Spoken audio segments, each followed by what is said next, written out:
Estimadas amigas, estimados amigos, en esta ocasión vamos a tocar el importantísimo tema del poder constituyente, que está directamente ligado a la creación de una constitución como acto de soberanía, aspecto que ya hemos analizado, y por lo tanto al diseño modelístico y estructural del Estado, aspecto que también ya revisamos. El poder constituyente es un concepto teórico de suma importancia porque no se reduce nada más a una elaboración estrictamente nominal o conceptual, sino se traslada a la práctica y tiene efectos directos en la aplicación de las normas constitucionales en asuntos tan importantes, por ejemplo, como la revisión o reforma de una constitución, o en su caso, en la creación de una constitución nueva. Por supuesto, la más clara definición que existe sobre lo que es el poder constituyente la ofrece Carl Schmitt en su obra Teoría de la Constitución, a la que también ya hemos hecho alusión, en la cual él señala que el poder constituyente es una fuerza. De hecho, lo dice de una manera aparentemente difícil de entender, pero con los conocimientos previos que hemos adquirido es muy fácil captar lo que trata de decir. Dice que es una fuerza, o la fuerza, capaz de tomar el conjunto de las decisiones políticas fundamentales sobre el modo y forma de la existencia política, definiéndola como un todo. Si nosotros compactamos las distintas partes de esta idea, captamos perfectamente bien lo que quiere decir. Punto número uno, es una fuerza, no es un procedimiento normativamente establecido, no es un órgano señalado o estructurado dentro de una constitución, puesto que esa constitución no existe. Precisamente el poder constituyente la define, la hace, la determina. Entonces es una fuerza real, una fuerza soberana, una fuerza política, capaz de tomar un conjunto de decisiones. Esa capacidad a la que él se refiere implica precisamente la soberanía. Si no tuviera esa fuerza suficiente para tomar las decisiones políticas fundamentales, entonces habría otra fuerza que lo haría. Y esa otra fuerza sería el poder constituyente. Entonces, cuando dice fuerza capaz de tomar el conjunto de las decisiones políticas fundamentales, está diciendo, en el lenguaje de la SAL, los factores reales de poder que detentan la soberanía y que en tales condiciones toman las decisiones políticas fundamentales y determinan el contenido de la Constitución, es decir, el modelo de Estado y el régimen de gobierno. Pero además agrega sobre modo y forma de la existencia política, definiéndola como un todo. Esta última parte exactamente es la idea que hemos señalado, que hemos subrayado sobre lo que es la Constitución del Estado. Modo y forma de la existencia política, definiéndola como un todo. El modo es el tipo de Estado, la forma son las estructuras de gobierno. Entonces, si resumimos esta idea, poder es fuerza, no es norma, es fuerza, no es algo jurídico, es algo político. Constituyente, como claramente se puede entender, es el participio activo del verbo constituir, es la fuerza que constituye y por lo tanto es la fuerza soberana suficientemente fuerte para definir el modelo de Estado y las estructuras de gobierno, o sea, la Constitución. Es muy importante no caer en un error que desafortunadamente no solamente es común en nuestro país, entre los estudiosos de estos temas, sino que está ampliamente extendido desde los aspectos académicos hasta los prácticos, jurisprudenciales, en general, hasta cualquiera que tenga que ver con la aplicación en la práctica de este concepto. Y es la idea de que el poder constituyente existe solamente para crear la Constitución y una vez creada la Constitución, entonces se extingue y toman su lugar los poderes públicos u órganos constituidos.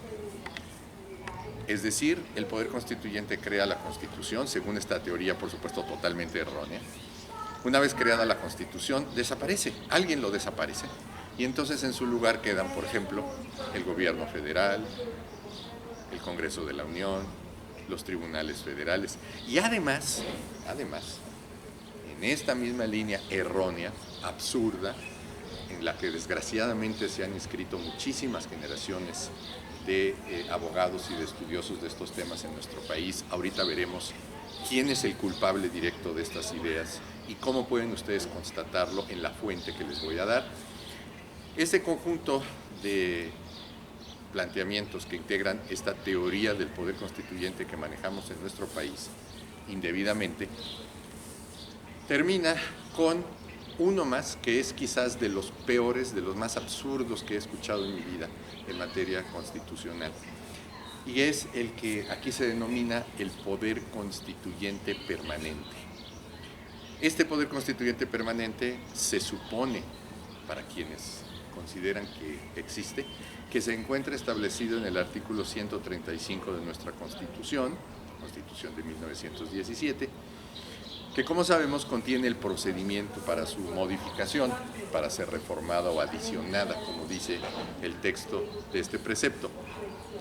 Pues bien, según esta idea, lo que ahí se establece es un poder constituyente, que es el que sustituye al poder constituyente que hizo a la Constitución, previo a la Constitución, y que ahora es reemplazado por uno que está supuestamente dentro de la Constitución, y al que se le pone el adjetivo permanente, porque está ahí y se puede utilizar cuantas veces se quiera, en el sentido que se quiera y según las necesidades, pero en todo caso, lo veremos cuando tratemos el tema de la revisión de la Constitución, en todo caso, erróneamente se entiende que sin límite alguno, sin sujeción a ningún tipo de elementos sustantivos contenidos en nuestra Constitución, y en todo caso, un supuesto órgano supremo capaz de modificar la Constitución, porque ya no existe el poder constituyente originario. Y entonces, en su lugar, además de los poderes públicos, está este supuesto poder constituyente permanente. Es el momento de señalar quién es el culpable de estas ideas, de dónde surgieron y por qué razón han tenido tanto éxito y tanta aceptación. Ustedes lo pueden constatar en un libro que se llama Derecho Constitucional Mexicano, que tiene cerca de 30 ediciones, cuyo autor es el famoso profesor Felipe Tena Ramírez. Este profesor fue en su momento muy conocido, el siglo pasado, fue ministro de la Suprema Corte, catedrático muchos años en nuestra facultad, pero definitivamente promotor de una serie de ideas y conceptos absolutamente erróneos en materia constitucional, que han sido, por desgracia, la base, el cuadro central de la teoría de la Constitución anticientífica que se maneja en nuestro país. Y este señor, profesor, sostenía precisamente eso. El poder constituyente es la fuerza que crea la Constitución, pero actúa una sola vez, la crea y después se retira, y en su lugar quedan los poderes públicos. Esta idea está tan extendida que se puede encontrar en los libros, se puede encontrar en los planes de estudios de la materia constitucional, se puede escuchar en las conferencias, se puede encontrar en la jurisprudencia, se puede encontrar en las iniciativas de reforma constitucional que se presentan ante el Congreso de la Unión, se puede encontrar en los dictámenes de las comisiones que analizan estas iniciativas o proyectos de revisión, es decir, por todas partes. Es una idea ampliamente aceptada, no sujeta a discusión, que todo el mundo ha adoptado, pero no tiene absolutamente ningún sentido. No voy a abundar sobre esta parte porque es materia de un tema próximo, que es el de revisión de la Constitución, pero solamente quiero señalar algo, que en el preámbulo de uno de mis libros, en su primera edición, en 1998, mi libro Teoría Constitucional, yo señalaba que se trataba precisa y exactamente de un fantasma constitucional, quizás el fantasma más grande de nuestra teoría constitucional, y le llamo así fantasma porque obviamente no existe, no es posible verlo ni hablar con él, es una verdadera aparición que algunos dicen que han podido percibir, pero al mismo tiempo, como suele ocurrir con los fantasmas, todas estas personas que siguen esta idea, que la aceptan, dicen que efectivamente existe, que hay un poder constituyente permanente, casi me atrevería a decir que han hablado con él, que lo han visto, que lo han escuchado. Pero simplemente si analizamos el artículo 135, y hasta aquí voy a dejar esta digresión, nos damos cuenta de que lo que existe ahí simple y sencillamente es un procedimiento para modificar la Constitución, en el que participan básicamente los congresos, el Congreso de la Unión y los congresos de cada una de las legislaturas de las entidades federativas que integran nuestro Estado federal, y nada más. Y eventualmente, bueno, quienes tienen derecho de presentar las iniciativas de reforma constitucional, por ejemplo, quien lo hace con mayor frecuencia es el presidente de la República, pero no hay ningún órgano nuevo. Si nos damos cuenta, son los mismos órganos que existen, que confluyen para ejercer una competencia y que de ninguna manera crean otro órgano, y mucho menos un órgano constituyente. Es decir, lo más absurdo que puede pensarse es que exista dentro del marco constitucional un poder constituyente estructurado dentro de sus normas. Eso es un contrasentido porque es poner el mundo al revés de cabeza. El poder constituyente es previo a la Constitución y, por supuesto, una vez que la crea, no desaparece, no se extingue. Ese es otro error que precisamente forma parte de esta teoría anticientífica que todo el mundo acepta y que también se debe a Tena Ramírez, quien así lo dice textualmente en su libro. Y esto se obedece a una confusión evidentísima entre lo que es el poder constituyente y lo que es el Congreso Constituyente, que son dos conceptos y dos categorías y dos realidades distintas. Pensemos, por ejemplo, en la Constitución de 1857, para hablar de la mexicana, que es más o menos conocida. Pensemos en la actual, que está vigente en nuestro país, también, por supuesto, todos de una u otra forma la conocemos. Y hagámonos la pregunta, ¿quiénes estaban representados en sendos congresos constituyentes, el de 1857 y el de 1917? Pues obviamente en el lenguaje de la Sal, ahí estaban representados los factores reales de poder. Es decir, no perdamos de vista, recordemos que esto no tiene nada que ver con la sociedad, con los distintos sectores sociales, que en un lenguaje rusoniano, idealista, utópico, ejerce cada uno su parte alícuota de soberanía y participan para crear la Constitución y tomar decisiones. No, por supuesto que no es nada de esto. No es un contractualismo constitucional que no tiene nada que ver con lo que estamos señalando. Recordemos que el planteamiento de la Sal, y por supuesto confirmado por el propio Carl Schmitt, consiste en señalar que son los factores reales de poder, o sea, esos grupos de poder dentro de una sociedad que cambian de un tiempo a otro, pero que tienen la capacidad real para decidir, son los que tienen la fuerza para hacerlo.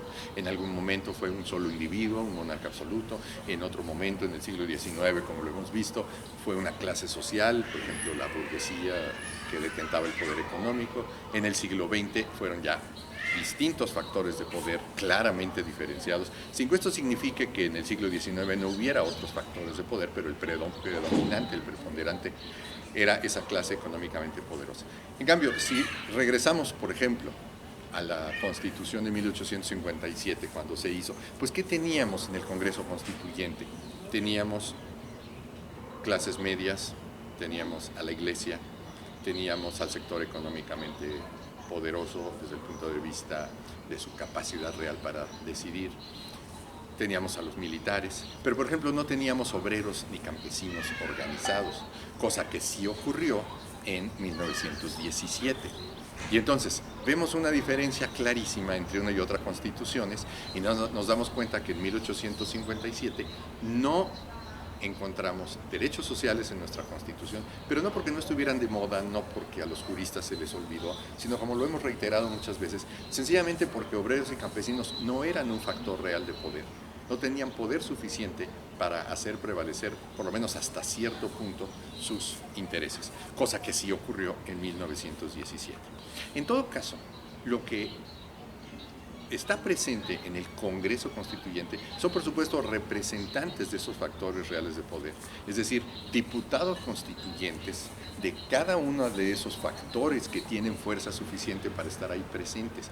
Entonces ahí viene la confusión. Decir que el poder constituyente desaparece una vez que se hace la Constitución es tan absurdo como suponer que entonces los obreros, los campesinos, los militares, las clases medias que intervinieron en la elaboración de la Constitución de 1917 a través de sus representantes desaparecieron. Pues, por supuesto que no desaparecieron, eso es absurdo. ¿Qué es lo que se extingue? ¿Qué es lo que se disuelve? Porque ya cumplió con su tarea y con su trabajo el Congreso Constituyente. Eso sí se disuelve, porque efectivamente su única misión específicamente es crear la Constitución. Entonces, una vez creada, tomadas las decisiones políticas fundamentales, una vez redactadas las normas constitucionales y promulgada la Constitución, entonces sí ya no tienen nada que hacer los diputados constituyentes y se reintegran, digámoslo así, a los factores de poder a los que pertenece cada uno de ellos. Entonces no nos confundamos entre el Congreso Constituyente y el Poder Constituyente. El Poder Constituyente es la fuerza real, la fuerza soberana, la fuerza capaz de constituir. El Congreso Constituyente es el medio, el camino, simple y sencillamente el vehículo para que se puedan tomar esas determinaciones en el seno de una asamblea. Vamos a entender esto mejor si avanzamos en la descripción de cuáles son las características del poder constituyente. La primera de ellas es importantísima y vale la pena irlas entendiendo paralelamente a lo que explicamos sobre lo que es la soberanía y a su vez sus propias características, para que nos demos cuenta que hay una clarísima y además comprensible similitud. El poder constituyente, igual que la soberanía, es originario. Es decir, el poder constituyente se explica por sí mismo, porque no tiene como fuente una norma jurídica, no tiene como fuente alguien que autorice su actuación, no tiene como fuente de las decisiones que toma algún tipo de constitución previa. No. Simple y sencillamente es una fuerza real. Y en la medida en que existe como fuerza real y tiene esa capacidad efectiva, en esa medida actúa. Su condición es, por lo tanto, originaria y se explica por sí misma. Además, su naturaleza es típicamente política, porque es una fuerza, un poder, cuyo objetivo inmediato esencial es crear la Constitución, o en su caso, veremos en el siguiente tema, modificarla, en su caso, actualizarla. Pero en este momento estamos tratando de explicar qué es esa fuerza que crea la Constitución. Entonces, ese poder constituyente tiene naturaleza política y adicionalmente no está sujeto a ningún tipo de límites. O sea, si el poder constituyente decide democracia es porque las fuerzas que están ahí representadas es lo que quieren. Si el poder constituyente decide autocracia es porque eso es lo que quieren las fuerzas que están ahí sentadas en ese Congreso Constituyente, representadas por sus diputados constituyentes. Evidentemente, dependiendo de cuáles sean esas fuerzas, dependerá las decisiones que tomen. Supongamos que decidieron un Estado democrático, bueno, pues a su vez, dependiendo del tipo de fuerzas que sean, dependiendo de eso, decidirán, por ejemplo, estructuras de gobierno como un régimen parlamentario, un régimen presidencial. No tienen más limitación que escoger lo que a ellos les interese y hasta donde sean capaces de hacerlo prevalecer en función de la fuerza real que detentan. Entonces, en ese sentido, no tienen absolutamente ninguna limitación. Son precisamente las fuerzas que representan la soberanía. Ahí radica la soberanía. Estas características, si nos damos cuenta, pues son propias de un poder soberano. Es un poder originario, un poder que no tiene más límites que hasta donde alcance su propia fuerza real, y un poder de naturaleza política. Ahora bien, el poder constituyente, así entendido, como una fuerza real, se distingue claramente también de los órganos constituidos o poderes públicos, a los cuales dedicaremos, por supuesto, con todo detalle una serie de emisiones para irlos estudiando de manera muy particular, sobre todo cuando corresponda el tratamiento de las formas de gobierno. Pero en este momento lo que vale la pena señalar es que precisamente se llaman órganos constituidos aunque comúnmente se les llame poderes públicos, porque la diferencia con el poder constituyente es que ellos sí pertenecen ya a un ámbito normativo, es decir, forman parte de una constitución y están establecidos en función de las decisiones políticas fundamentales que toma el poder constituyente. Los órganos constituidos tienen otra naturaleza totalmente diferente a la del poder constituyente, aunque se les llame poderes públicos, aunque evidentemente ejerzan poder, aunque nos identifiquemos con la política y digamos un presidente, un primer ministro tiene poder y lo ejerce, un congreso, un parlamento, lo mismo. Aunque sea así, no debemos perder de vista de que se trata ahora de ámbitos competenciales, de estructuras de gobierno que se crean en el marco de una constitución a las que se asigna una competencia. Y todo eso ya tiene absolutamente naturaleza jurídica. No hay órgano constituido que no esté previsto en las normas constitucionales. Y a su vez esas normas constitucionales, como sabemos, son una derivación de las decisiones políticas fundamentales. Si observamos el término constituido con toda precisión, nos damos cuenta de su enorme diferencia con el de constituyente. El poder constituyente es la fuerza que constituye, participio activo. El órgano constituido es la estructura que ya se constituyó, que ya se formó por decisión del poder constituyente. Si el poder constituyente decide democracia y decide régimen presidencial, ahí se van a crear una serie de ámbitos competenciales propios de esta forma de gobierno. Si en cambio se decide en el Congreso Constituyente por determinación soberana del poder constituyente, régimen parlamentario, el diseño de los órganos constituidos o poderes públicos va a ser distinto al de un régimen presidencial. Entonces, lo que caracteriza a estos órganos no es la soberanía como característica propia del poder constituyente, no. Aquí lo que tenemos es autonomía, concepto totalmente diferente al de soberanía, según lo explicamos en una emisión previa. Pero recordemos que la autonomía lo que implica no es separación, no es falta de pertenencia a un órgano o a una estructura de gobierno, no. La palabra autonomía, en el sentido moderno de la teoría de la Constitución, lo que significa es no injerencia, no intervención en el ejercicio de una competencia que se asigna a un órgano, a una institución, a un organismo, a una entidad. Por eso podemos tener órganos constituidos, instituciones previstas en una constitución o en las leyes que tienen autonomía y otras que no la tienen, a pesar de que todas tengan una competencia asignada. Recordemos algunos ejemplos que dimos y dijimos, por ejemplo, la Secretaría de Gobernación, la poderosísima Secretaría de Hacienda en un régimen presidencial como el nuestro. Por supuesto que tienen asignada una competencia, está prevista en la Ley Orgánica de la Administración Pública Federal y en sus reglamentos, pero no son entidades que actúen con autonomía. Por increíble que suene y que parezca, la Secretaría de Gobernación y la Secretaría de Hacienda no tienen autonomía. Actúan en función de organismos o entidades centralizadas dentro del poder ejecutivo federal. Pero no es ese el motivo por el cual carecen de autonomía, no. Carecen de autonomía simple y sencillamente porque la ley no se las otorga.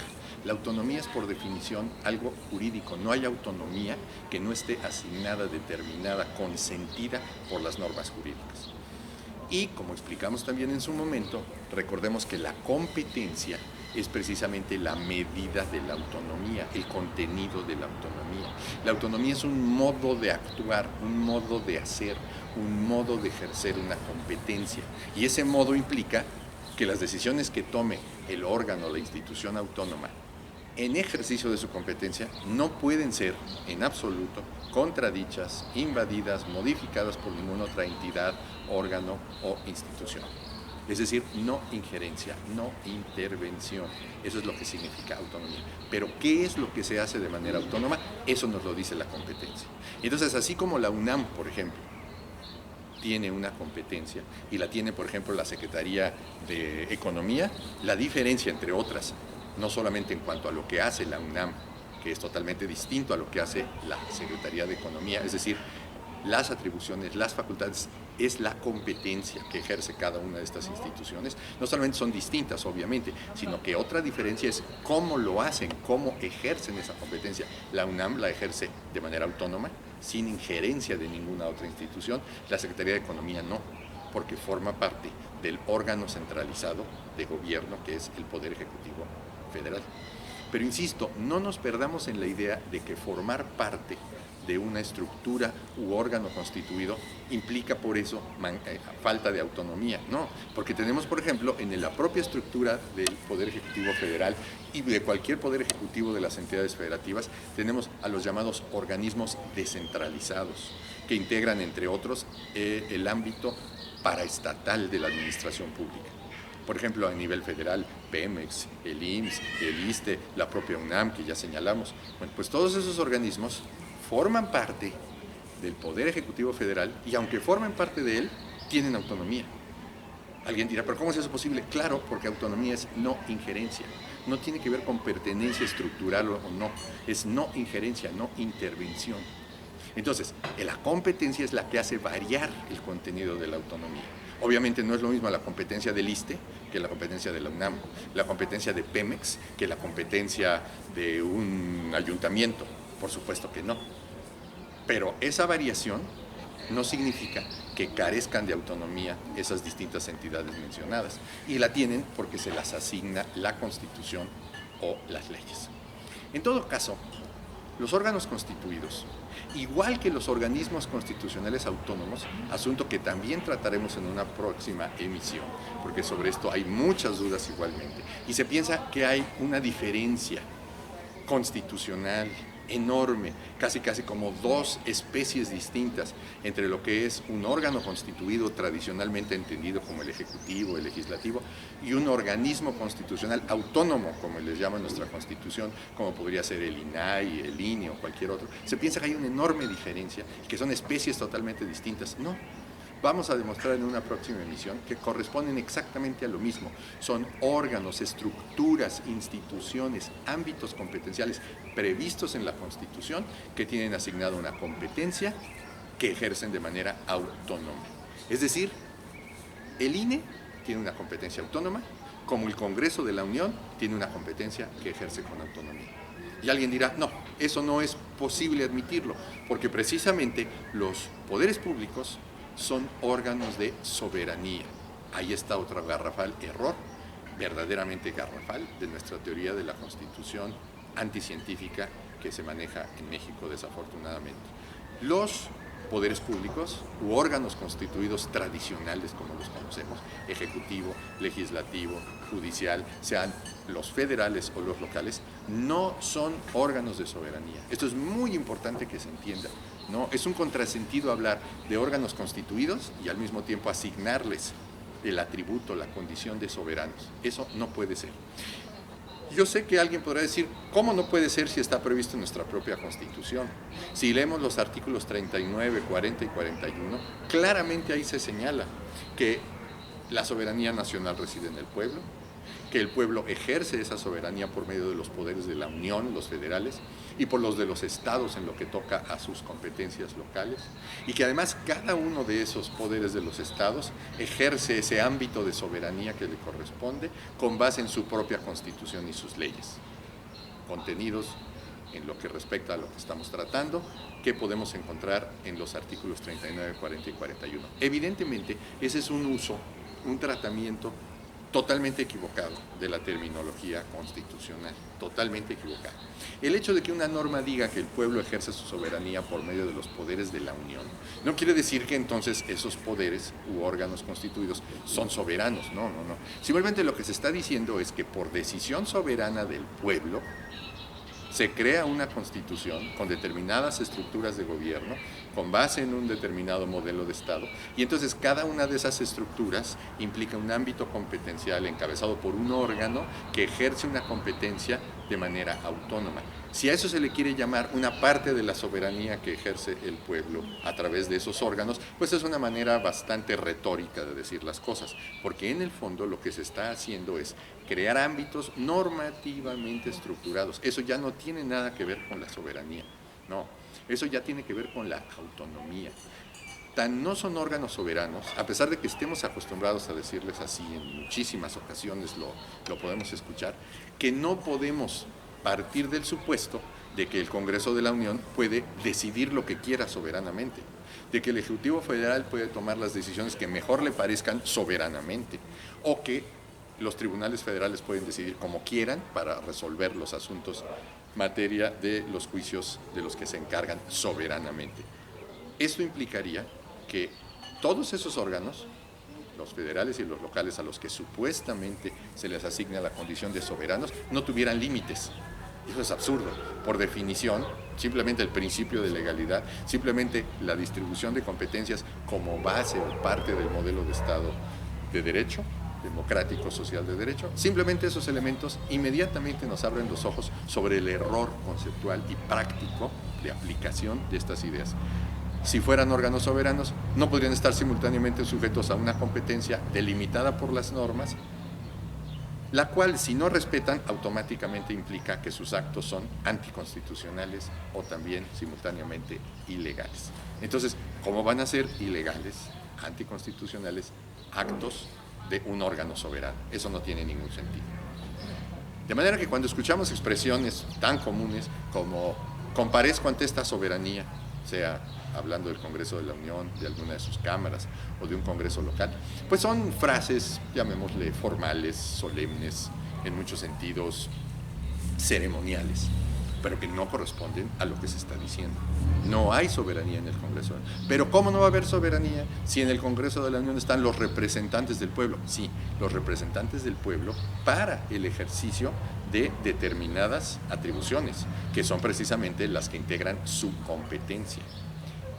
El Congreso de la Unión tiene una competencia constitucional y además determinada por las leyes, de la que no se puede salir. Si fuera un órgano soberano, podría crear, por ejemplo, también de una vez las leyes locales.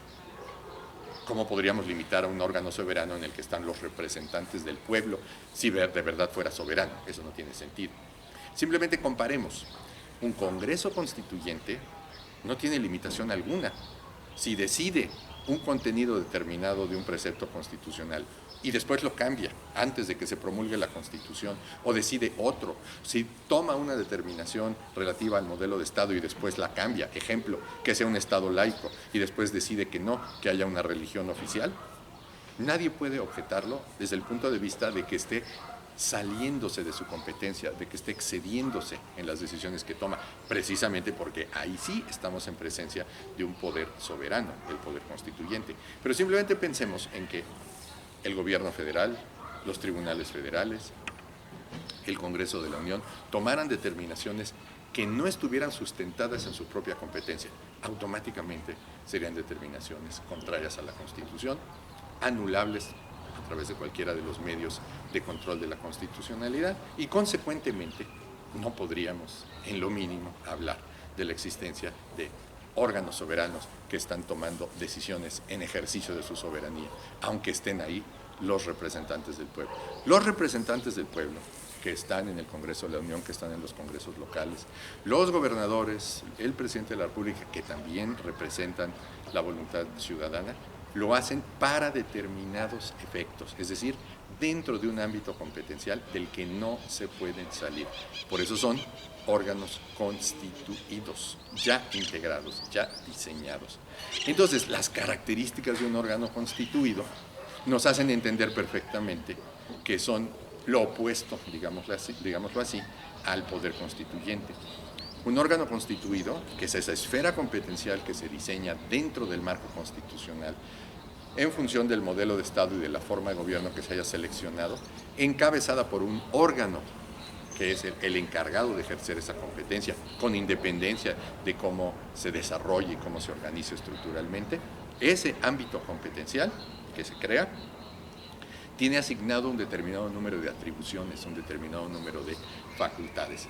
Pero naturalmente no es un órgano originario, no, es un órgano, una institución, una entidad, una asamblea, un gobierno, un consejo de ministros, un tribunal constitucional, un tribunal supremo de legalidad, cualquiera que pensemos, es un órgano o una institución derivada ¿Derivada de qué? Derivada de las decisiones políticas fundamentales tomadas por el Poder Constituyente y derivada de las estructuras de gobierno que se hayan decidido con base en un determinado tipo de Estado.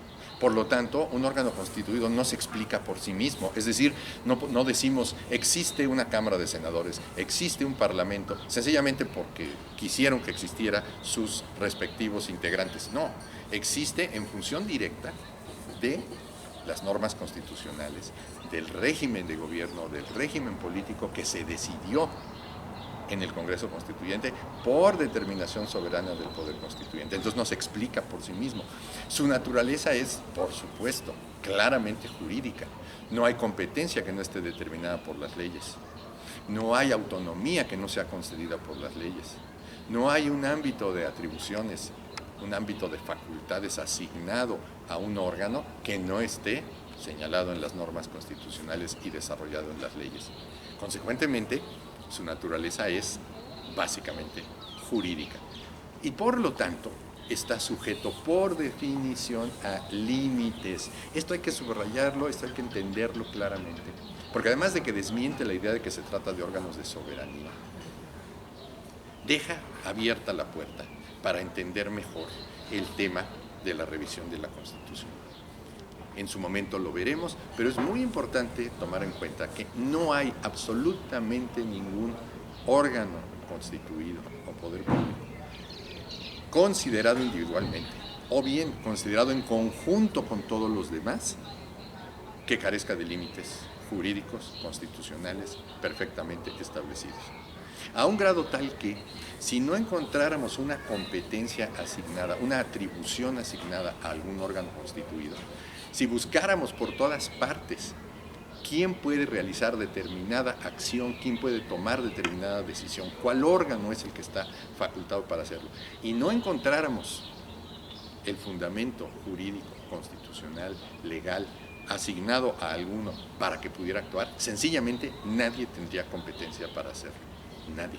Es decir, por definición, los órganos constituidos están sujetos a límites que marcan las normas constitucionales y las leyes que desarrollan el ejercicio de su competencia.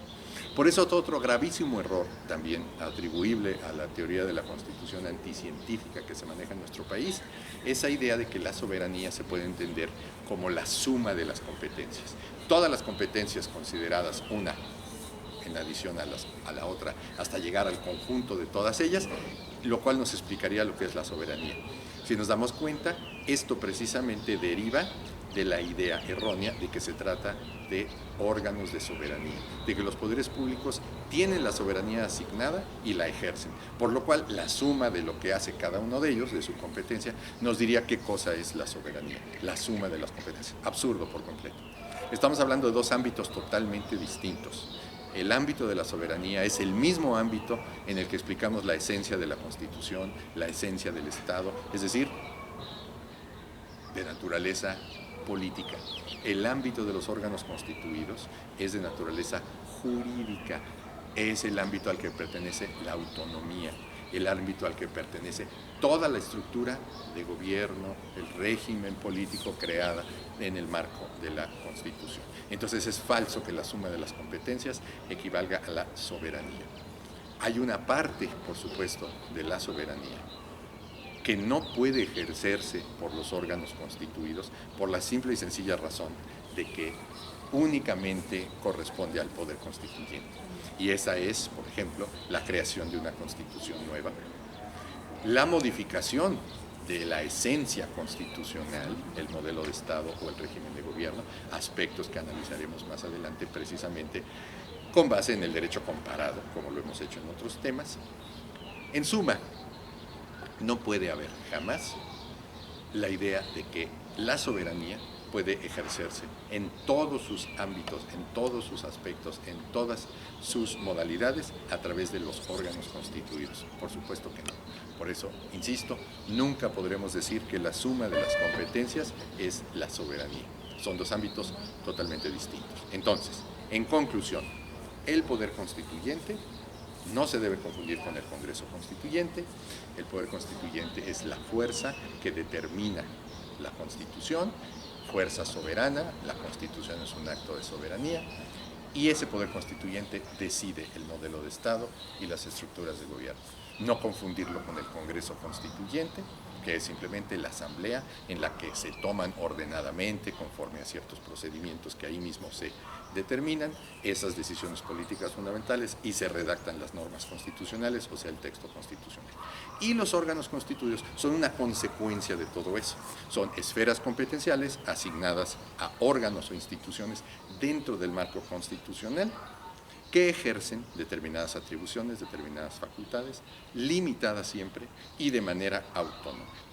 Entonces, estos tres conceptos son fundamentales, exactamente tenemos que entenderlos con precisión para poder captar el siguiente tema, que es el que se refiere a la revisión de la Constitución. Nos veremos entonces en la próxima emisión.